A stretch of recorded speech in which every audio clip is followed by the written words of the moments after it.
Sejak berada di pengungsian, warga tidak bisa bekerja dengan normal. Karena bekal semakin menipis, pengungsi pun terpaksa menjual hewan peliharaan.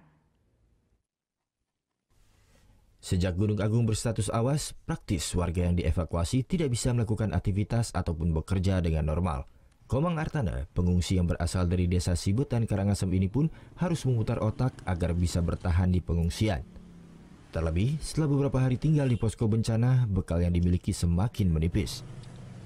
Salah satu cara yang ia ambil yakni menjual burung-burung peliharaannya.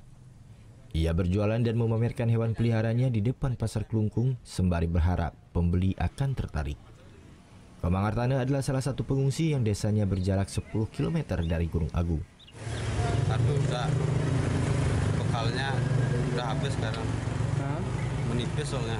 Tinggalnya di Sibetan. Ya, di Sibetan. Nah, terus radius Sibetan dari gunung gini berapa, Bri?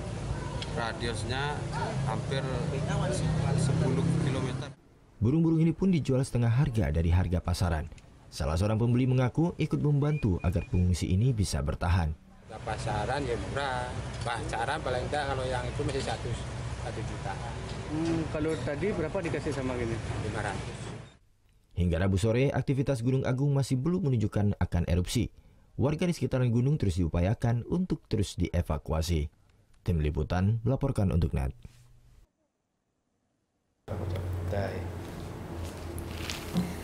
Udah selesai kan nontonnya? Nah, jadi jangan lupa buat like, komen, dan subscribe ya.